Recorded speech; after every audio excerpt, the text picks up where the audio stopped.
우리 마음을 한번 다짐하겠습니다. 주여 말씀하옵소서. 네, 말씀대로 지켜 행하는 여러분들 되기를 축복합니다. 우리 말씀 나눔지 한번 들어보겠습니다. 오늘 설교 제목이 뭐죠? 믿음을 실천한 왕 여호사밧. 질문 1번 시작.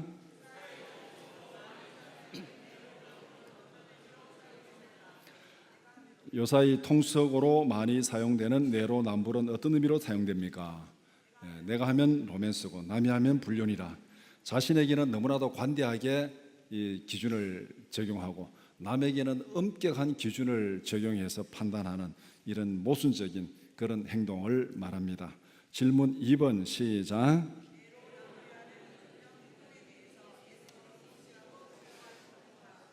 내로남불이라는 이중적 행동에 대해서 예수님은 무엇이라고 경고하십니까? 간단히 말하면 평가 기준을 공정하게 적용하라. 이것이 위선적인 자들에 대한 예수님의 경고입니다. 마태복음 7장 3절에서 5절 말씀 함께 보겠습니다. 시작. 어찌하여 형제의 눈에 있는 티는 보고 내 눈 속에 있는 들보는 깨닫지 못하느냐? 보라, 내 눈 속에 들보가 있는데 어찌하여 형제에게 말하기를 나로 내 눈 속에 있는 티를 빼게 하라 하겠느냐? 외식하는 자여, 먼저 내 눈 속에서 들보를 빼어라. 그 후에야 밝히 보고 형제의 눈 속에서 티를 빼리라. 질문 3번 시작.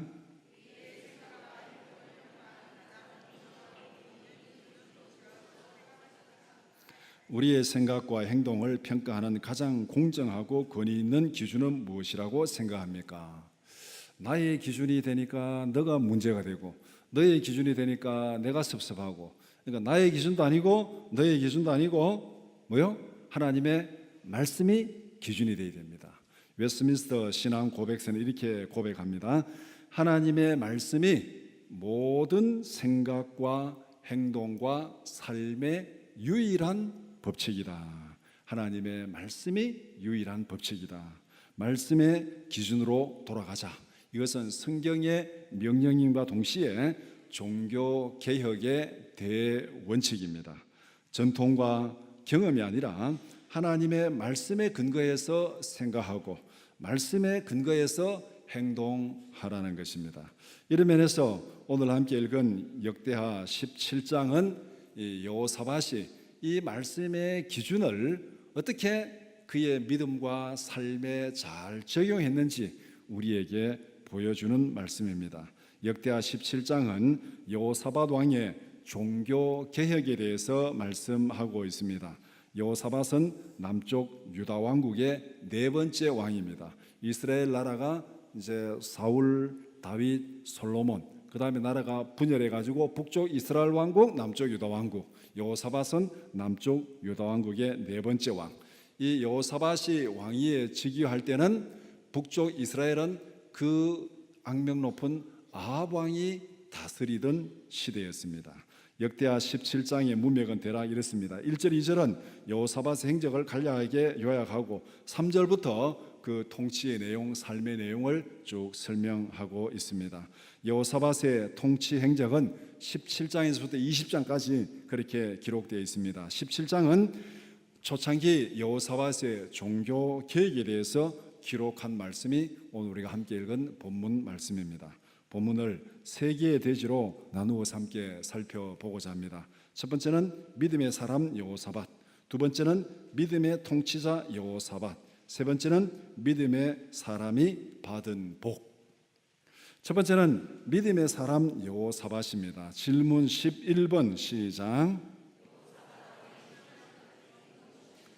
여호사밧 왕의 신앙적 특징은 무엇입니까? 여호사밧은 우리가 믿음의 사람이다 이렇게 얘기할 때 그러면 어떤 신앙적인 특징을 가지고 있는가? 4절이 여호사밧이 가지고 있던 믿음의 특징이 뭔지를 요약해서 말하고 있습니다. 첫 번째 보면은 오직 그의 아버지의 하나님께 구하며 이렇게 말하고 있는데, 그의 아버지 아사 왕의 믿음의 행적을 본받았다. 아사 왕이 섬기던 여호와 하나님을 섬기고 그에게만 구했다, 그렇게 말하고 있습니다. 이 말은 다른 말로 말하면 북쪽 이스라엘 왕국이 섬기던 우상을 섬기지 아니하고 바알에게 구하지 아니하고 오직 하나님께 구했다. 한마디로 말하면 하나님께만 기도하는 기도의 사람이었다. 그렇게 정의할 수 있습니다. 두 번째는 4절 중간에 그의 계명을 행하고 하나님의 말씀을 행동으로 실천한 순종의 사람이었다. 우리가 기도는 열심히 하는데 말씀에 순종하지 아니하고 말씀을 지키지 않는 사람 있을 수 있습니다. 그런데 여호사밧은 하나님 앞에 온전히 기도하고 그 말씀대로 행했다고 그렇게 말합니다. 그 다음에 4절 마지막 부분에 보면은 이스라엘의 행위를 따르지 아니하였음이라. 이스라엘의 행위는 북쪽 이스라엘 왕국의 초대 왕인 여로보암의 행위입니다. 여로보암의 행위는 다른 말로 말하면은 하나님을 배반하고 우상을 숭배한 행위, 이게 여로보암의 길이고 여로보암의 죄악입니다. 역대하 11장 15절에 여로보암 행적을 이렇게 말합니다. 11장 15절 한번 같이 보겠습니다. 시작. 여로보암이 여러 산당과 수점소 우상과 자기가 만든 송아지 우상을 위하여 친히 제사장들을 세움이라. 이 나라가 둘로 분열되고 북쪽 이스라엘 왕 여로보암이 자기가 왕이 된 다음에 그에게 걱정이 뭐냐면은 이 백성들이 예루살렘에 하나님 앞에 예배드리러 가다 보면은 나중에 마음이 다 예루살렘으로 가버리고 나를 배반할까 싶어가지고 자기가 우상을 만들고 송아지를 만들어가지고 이 단과 이 두 군데 두고 그 다음에 이렇게 제사장도 세우고 이스라엘이 예배하는 그 똑같은 모조품 종교를 하나 만들었습니다. 만들어가지고 이제는 하나님 앞에 예배하러 갈 필요도 없고 예루살렘에 갈 필요도 없고 이 송아지에게 섬기면 된다. 이 송아지 우상이 우리를 구원한 하나님이다. 그렇게 해서 지금 모조품 우상 종교를 만들어가지고 이스라엘에게 섬기게 만들었습니다. 그런데 여호사밧은 그 풍조를 따라가지 아니하고 우상을 따르지 아니하고 거룩한 삶을 살았다. 오늘날 말하면은 세상에 물들지 아니하고 세상의 풍조를 따르지 아니하고 하나님 앞에 거룩한 삶을 살았다. 그래서 여호사밧의 믿음의 특징은 그는 기도의 사람이었고 말씀대로 살아가는 순종의 사람이었고 또 세상에 물들지 않는 거룩한 삶을 산 사람이었다. 그렇게 정리할 수 있습니다. 질문 12번 시작.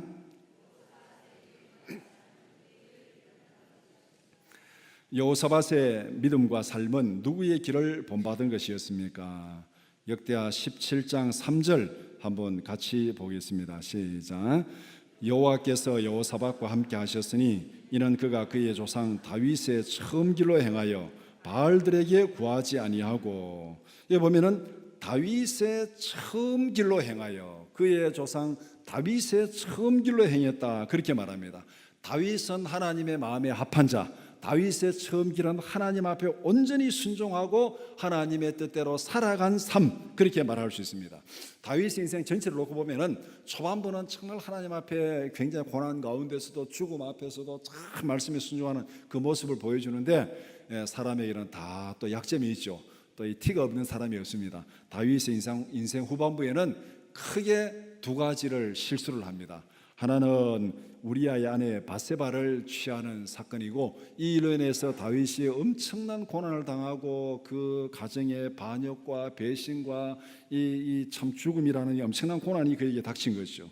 또 하나는 하나님의 뜻을 어기고 인구 조사를 했습니다.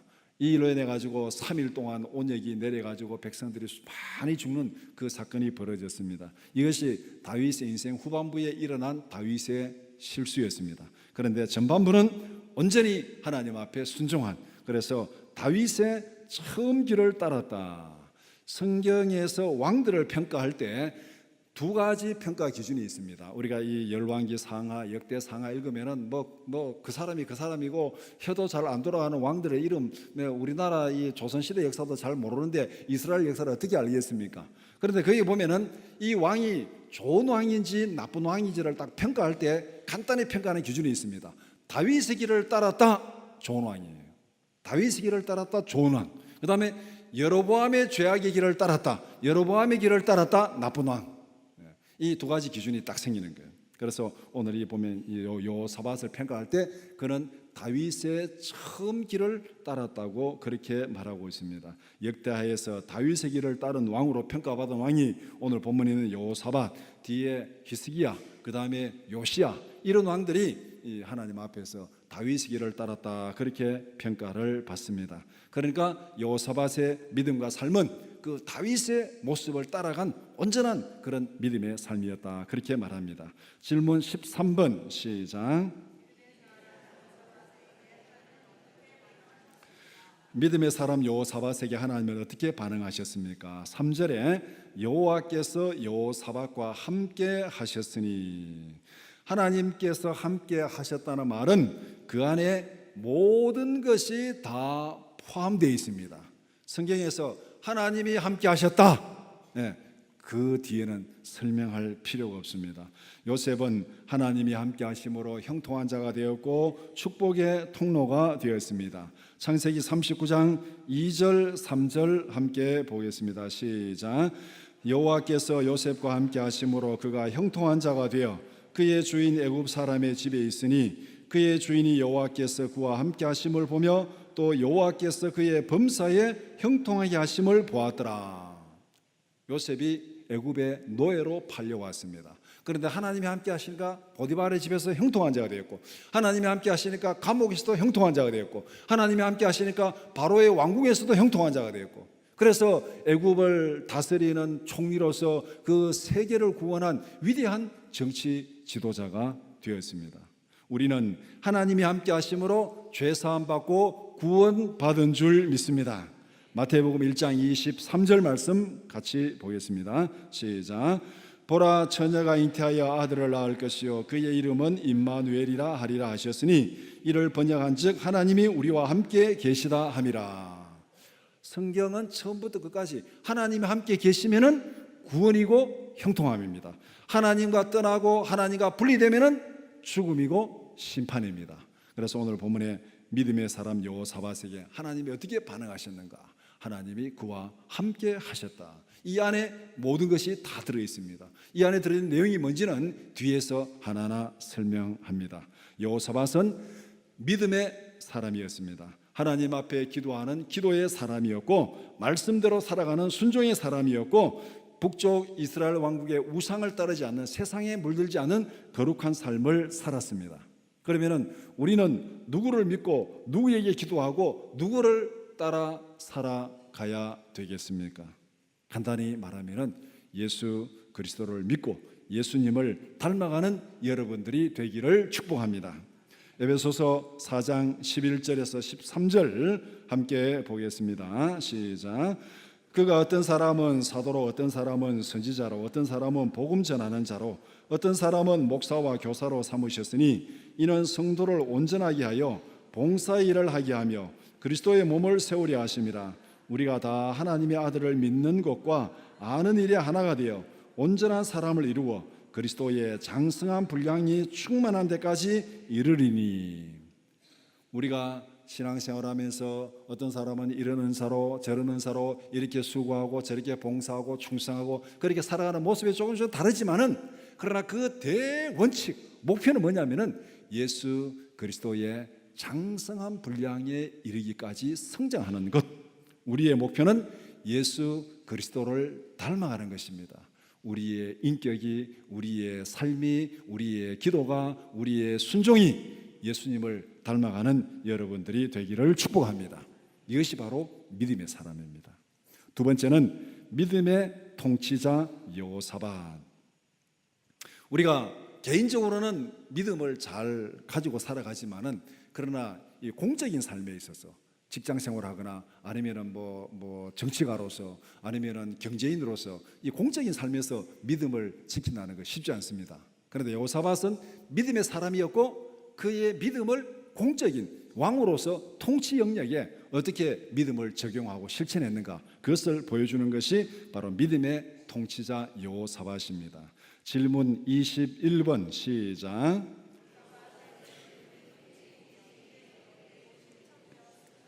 여호사밧의 믿음은 그의 통치 행위에 어떻게 적용되고 실천되었습니까? 6절, 7절, 8절, 9절 그게 쭉 말씀하고 있는데 그 내용을 두 가지로 정리할 수 있습니다. 첫 번째는 유다에서 모든 우상을 제거했습니다. 17장 6절 말씀 함께 보겠습니다. 시작. 그가 전심으로 여호와의 길을 걸어 산당들과 아세라 목상들도 유다에서 제거하였더라. 우상을 제거한 기준이 무엇입니까? 여호와의 길을 걸으며 하나님의 말씀에 비추어 가지고 자기가 다스리는 나라에 하나님의 말씀에 어긋나는 것이 있으면 다 제거한다는 거예요. 우상을 제거했다는 것이 중요한 것이 아니고 우상을 제거한 이유가 무엇인가, 어떤 기준으로 우상을 제거했는가, 그것이 훨씬 더 중요합니다. 여호와의 길을 걸으며 여호와의 길에서 벗어나는 것이 있으면 그 나라 안에서 유다에서 다 제거했다. 하나님의 말씀이 생각과 행동을 바로잡는 기준이었습니다. 하나님의 말씀을 따라 행동하는 것이 종교개혁의 근본 정신입니다. 말씀의 기준으로 해가지고 거기에서 벗어나는 것을 제거하는 것, 이것이 오늘날 우리가 많이 듣는 적폐청산의 진짜 모습입니다. 적폐청산의 진짜 모습은 내 기준이 안 맞다고 제거하는 것이 아니고 하나님의 말씀의 기준이 안 맞는 것을 다 걷어내는 것, 바로 여호사밧이 유다에서 모든 우상들을 제거한 것은 말씀에 안 맞는, 하나님의 기준에 안 맞는 그것을 다 걷어냈다는 것.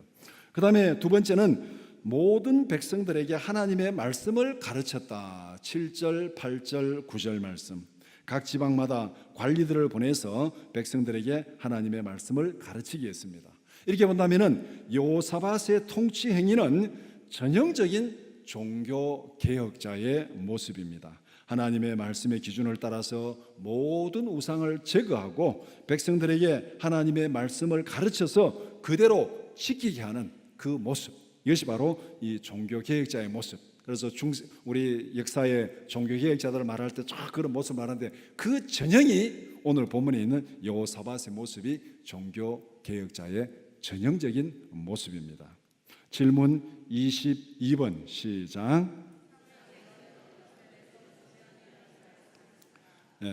우상의 제거는 어떤 면에서 중요한 일이라고 말씀합니까? 여호사밧의 통치행위 두 가지가 우상을 제거하고 말씀을 가르쳐야 되는데, 그러면 우상 제거가 어떤 면에서 중요한 일인가?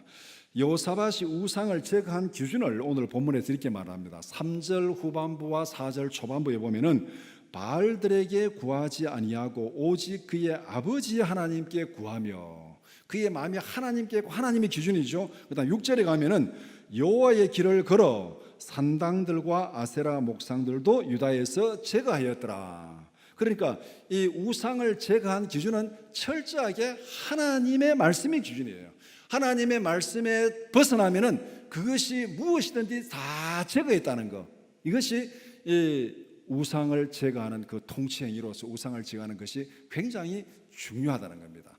여호사밧이 왕이 오를 때 북쪽 이스라엘 왕국의 아합이 그 북쪽 이스라엘 왕국을 다스렸는데, 그때는 이 두 나라가 굉장히 이렇게 이 유대 관계가 좋았습니다. 유대 관계가 좋다는 것은 서로에게 영향을 미치는 거예요. 그러니까 북쪽 이스라엘 왕국 아합이 우상 숭배의 절정을 이루고 있는데 그 우상 숭배 풍습이 유다에까지 막 침투해 들어가지고 유다에도 우상이 많아요. 여호사밧이 산당을 제거하고 우상을 제거했다는 것은 우상이 들어왔다는 거잖아요. 우상이 많이 들어와 있습니다. 그런데 여호사밧은 북쪽 이스라엘의 그 모든 것을 하나님의 말씀의 기준에 의해서 다 제거했다는 겁니다. 북쪽 이스라엘은 우상 숭배에 물들어서 하나님을 떠난 상태였습니다. 여호사밧이 즉위할 때 북쪽 이스라엘에 아합 왕이 통치하고 있었습니다. 아합 왕의 행위가 어떤 행위였는가? 거기 보면은 열왕기상 16장 31절에서 33절 함께 보겠습니다. 시작.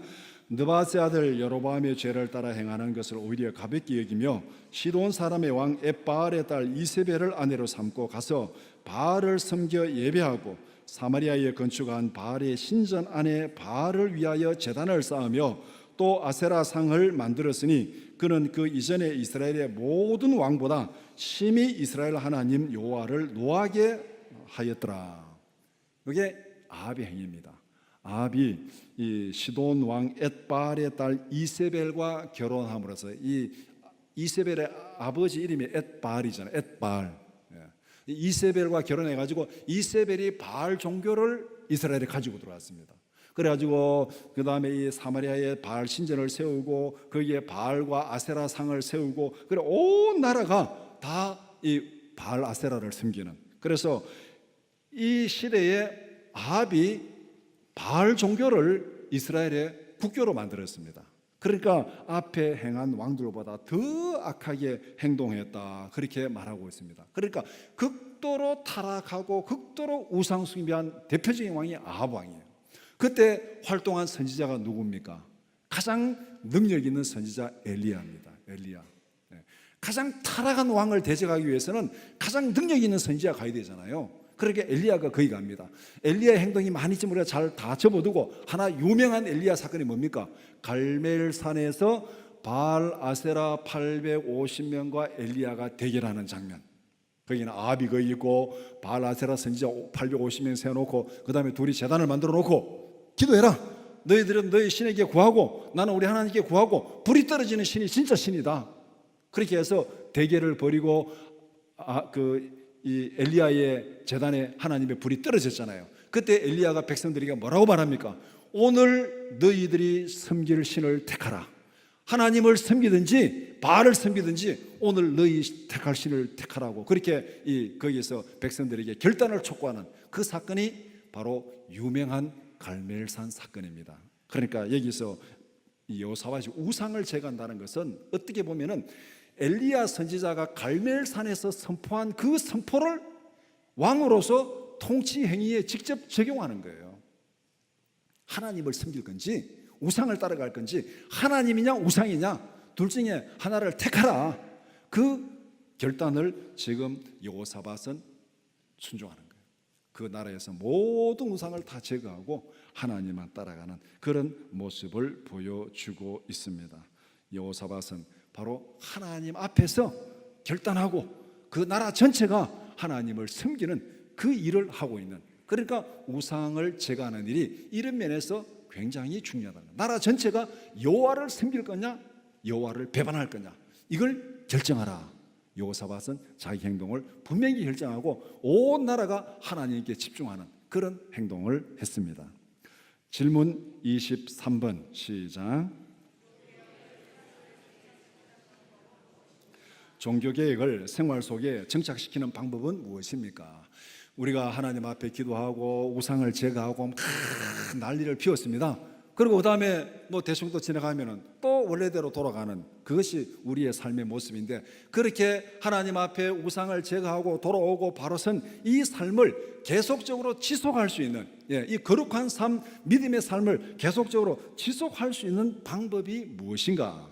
그것은 하나님의 말씀이 삶의 기준이 되게 하는 것입니다. 여호와의 길을 따라 지속적으로 모든 우상을 제거하는 것. 그래서 종교개혁자들은 날마다 개혁되어야 된다, 성경에 따라서 날마다 개혁되어야 된다, 그렇게 얘기합니다. 우리가 오늘 말씀에 비추어서 내 모습에 잘못된 것이 있으면 제거해야 되고, 내일 또 말씀 읽다 보면 또 잘못된 게 있으면 또 제거해야 되고, 우리는 매일매일 말씀에 비추어서 우리는 날마다 새로워져야 되고 날마다 개혁되어져야 됩니다. 믿음의 길을 따라 오직 하나님과 동행하는 삶, 이것이 이 종교 개혁의 신앙을 우리의 삶 속에 정착시키는 방법입니다. 하나님의 말씀이 삶의 기준이 되게 하기 위해서는 어떻게 해야 되겠습니까? 간단하죠.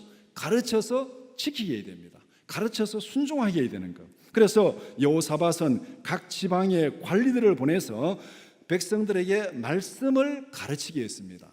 방백 5명 관리들을 보내고, 그 다음에 레위인 9명 레위 사람들을 보내고, 그 다음에 제사장 2명, 이렇게 해가지고 각 지역에 이 사람들을 보내가지고 말씀을 가르치고 그들이 말씀에 순종하는 삶을 살도록, 그렇게 왕이 직접 말씀을 모든 백성들에게 가르치는 그 일을 하고 있습니다. 성경은 생명을 걸고 하나님의 말씀을 가르쳐 지키게 하라고 그렇게 말씀합니다. 이런 내용들을 다 열거하면 끝이 없지만은 두 군데만 한번 보겠습니다. 신명기 33장 10절 말씀 시작. 주의 법도를 야곱에게 주의 율법을 이스라엘에게 가르치며 주 앞에 분향하고 온전한 번제를 주의 제단 위에 드리리로다.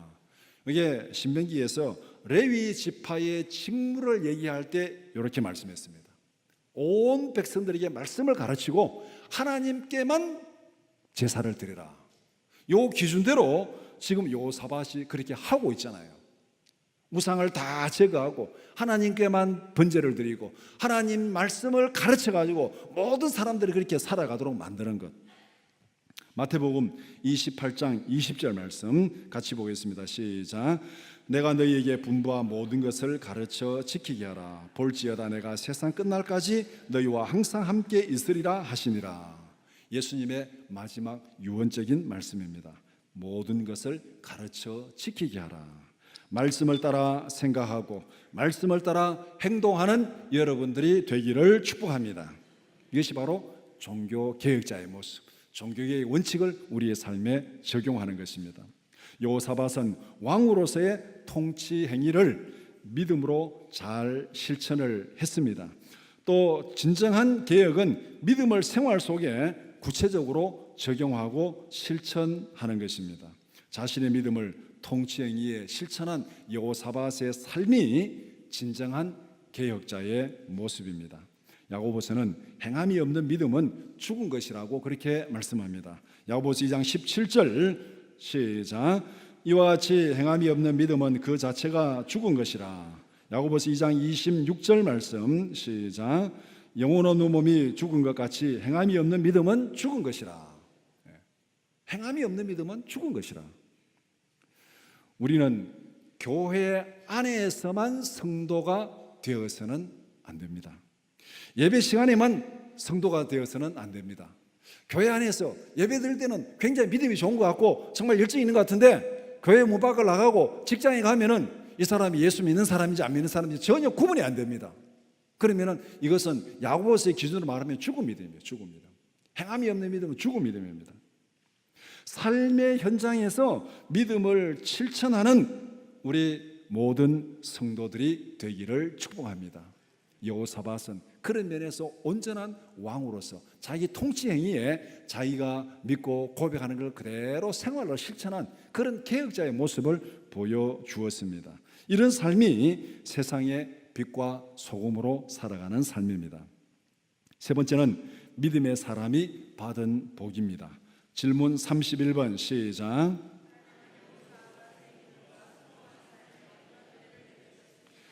하나님은 여호사밧의 믿음과 순종하는 삶에 어떤 은혜를 베푸셨습니까? 하나님께서 베푸신 은혜가 무엇입니까? 3절에 보면은 여호와께서 여호사밧과 함께 하셨으니, 앞에서 하나님이 함께 했다는 말 속에 모든 게 다 포함되어 있다 그랬죠. 그러면은 하나님과 함께 하는 그 이유가 뭐냐? 하나님이 왜 여호사밧과 함께 했는가? 3절 4절에서 하나님께서 여호사밧과 함께 한 이유를 이렇게 설명합니다. 인원으로 시작해서 그 밑에 여호사밧의 기도, 순종, 거룩한 삶을 얘기하고 있습니다. 하나님께서 함께 하신 그 이유는 여호사밧이 하나님 앞에 온전한 마음으로 기도하고 말씀에 순종하고 거룩한 삶을 산 그 삶에 대한 하나님의 응답이 하나님께서 여호사밧과 함께 하셨다, 이렇게 말하고 있습니다. 이렇게 보면은 인간의 순종과 하나님이 주신 복을 언약적 은혜라는 틀 안에서 설명할 수 있습니다. 하나님께서 약속하셨고 그 약속을 지키는 자에게 하나님이 복을 주시는, 여기에 간단히 말하면 언약적 순종의 틀입니다. 약속을 맺었으니까 이 약속의 당사자, 우리는 우리로서 언약에 충성하고 하나님은 하나님대로 언약에 충성하는, 그래서 우리는 순종하고 하나님이 복을 주시고, 여기에 언약적 틀 안에서 설명될 수 있는 거예요. 여호사밧의 언약적 행위는 무엇이었습니까? 3절 4절 있는 대로 이는 이하에서 말하고 있는 그의 행위, 그의 기도, 그의 믿음, 순종, 거룩한 삶, 이것이 다 하나님께서 명령한 대로 그는 그대로 살았습니다. 그 다음에 이런 여호사밧의 순종에 하나님의 언약적 행위는 무엇입니까? 3절에 있는 대로 하나님께서 여호사밧과 함께 하셨다. 우리는 언약 안에서 하나님께서 약속하신 복을 누리게 됩니다. 하나님의 약속에 근거해서 우리는 믿고 순종하고 충성합니다. 이게 바로 말씀에 순종하는 삶이죠. 그 다음에 하나님은 약속에 근거해서 우리에게 응답하시고 복을 주십니다. 이것이 하나님의 언약적 의무입니다. 우리는 우리의 의무를 감당하면은 하나님은 하나님께서 약속하신 그義務를 우리에게 감당한다는 거예요. 이것이 여호사밧에 어떻게 나타나는가? 하나님이 여호사밧과 함께 하셨다, 그렇게 말씀합니다. 질문 32번 시작.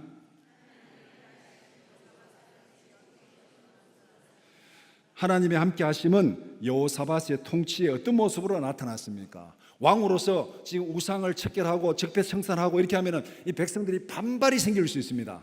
계획이라는 게 다 그렇잖아요. 기득권자들의 반발이 생길 수 있어요. 나라 전체에서 다 우상을 제거하면은 그 우상을 섬기던 사람들이 반발하게 될 것이고, 말씀을 가르쳐가지고 하면은 거기에 많은 반발이 생길 수 있는 그런 상황입니다. 뭐든지 바꾸면은 다 사람들이 불편해합니다. 처음에는 바꾸면은 다 불편해요.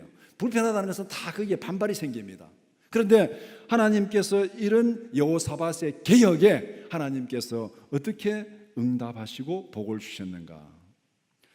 17장 5절 말씀 한번 같이 보겠습니다. 시작.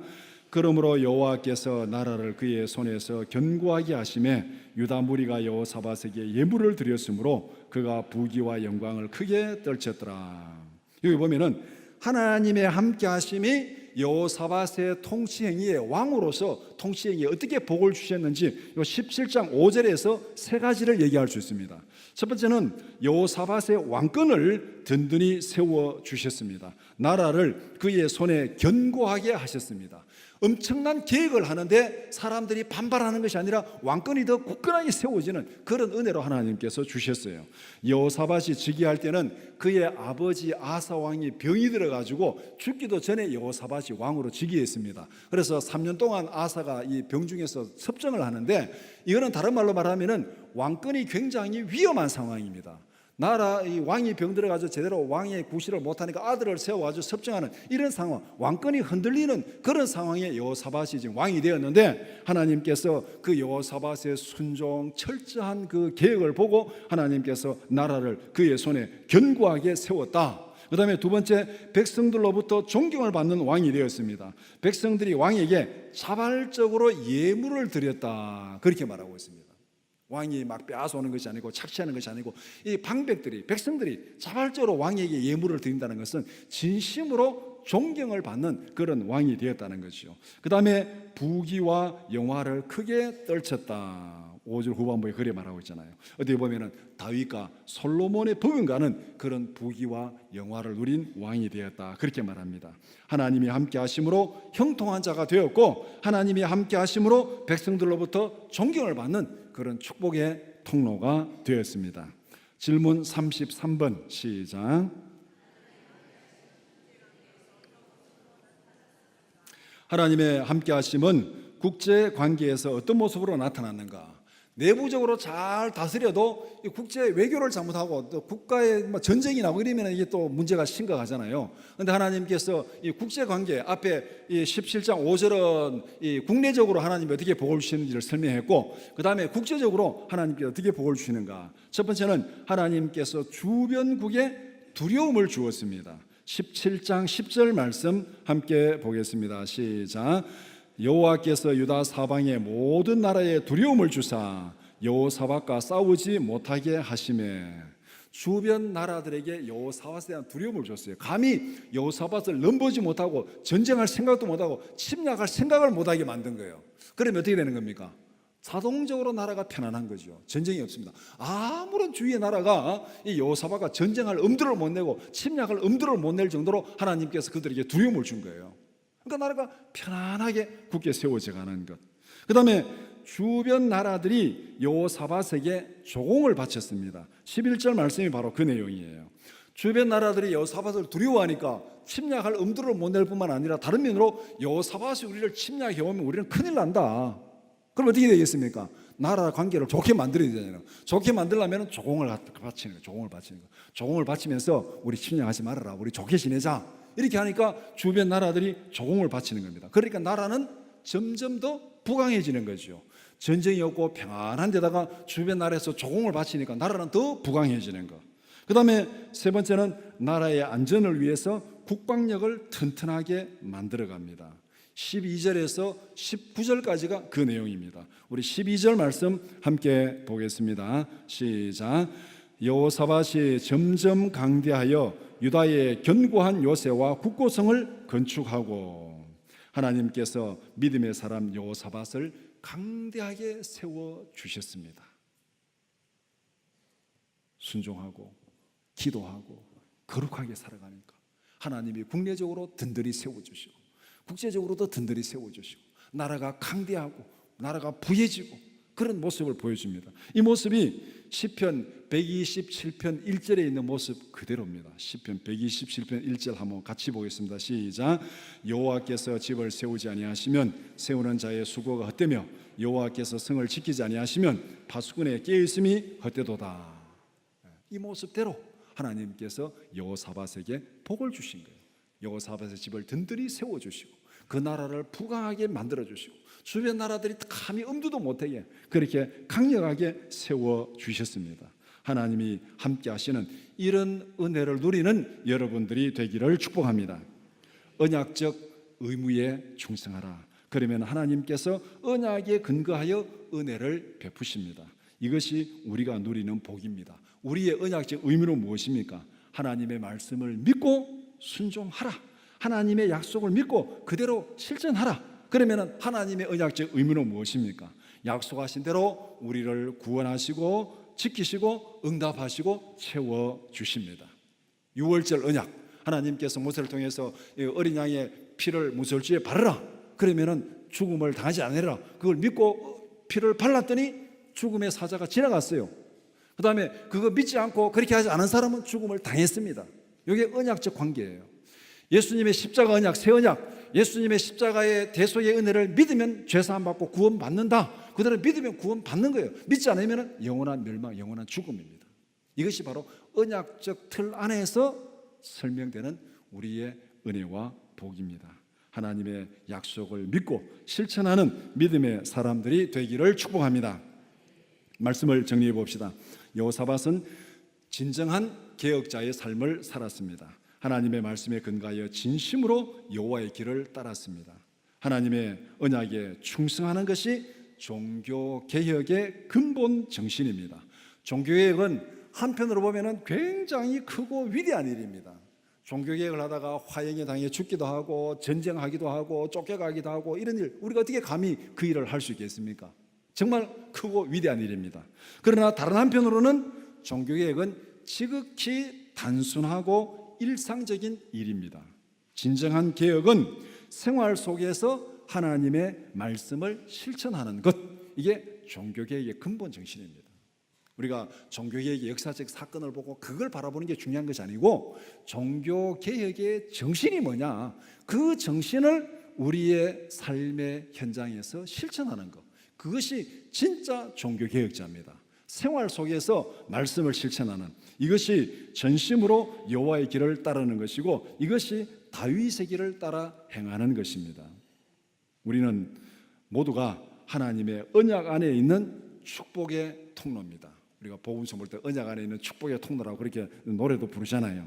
우리가 기도하는 것도 하나님의 약속에 근거한 것입니다. 모든 인간은 하나님 앞에 불순종한 죄인입니다. 죄인이 어떻게 하나님 앞에 기도할 수 있겠습니까? 그런데 하나님께서 약속하셨어요. 우리는 마땅히 심판을 받아 죽어야 마땅하지만은 하나님께서 우리에게 약속하셨습니다. 전심으로 하나님 앞에 구하면은 하나님께서 응답해 주시겠다, 그렇게 약속하셨습니다. 하나님께서 우리를 자녀 삼아 주셨어요. 그러니까 우리는 아무것도 한 것도 없지만은 자식의 권세로 하나님 앞에 구하는 거예요. 자식의 권세로. 여러분 그렇잖아요. 자식 참 속 뒤집을 때가 얼마나 많습니까? 뭐 쥐가 잘했다고 큰 소리 치겠습니까? 그런데 자식은 매일매일 부모 앞에 큰 소리 치잖아요. 달라고. 이게 뭐예요? 이게 자식의 권세예요. 하나님께서 우리를 자녀 삼아 주신 거예요. 약속하셨어요. 그러니까 우리는 하나님 앞에 구하는 겁니다. 마태복음 7장 9절에서 11절 같이 한번 보겠습니다. 시작. 너희 중에 누가 아들이 떡을 달라 하는데 돌을 주며 생선을 달라 하는데 뱀을 줄 사람이 있겠느냐? 너희가 악한 자라도 좋은 것으로 자식에게 줄 알거든 하물며 하늘에 계신 너희 아버지께서 구하는 자에게 좋은 것으로 주시지 않겠느냐? 이것이 바로 하나님의 언약적 틀 안에서 하나님 우리에게 약속하신 복입니다. 우리는 하나님의 자녀로 하나님 앞에 담대히 나갈 수 있어요. 구할 수 있어요. 기도할 수 있어요. 동시에 우리는 하나님의 자녀로서 거룩하고 하나님의 말씀에 순종할 의무와 책임이 우리에게 있습니다. 이게 언약적 틀이에요. 하나님의 언약 안에서 약속하신 복을 풍성히 받아 누리는 여러분들이 되기를 축원합니다. 기도드리겠습니다.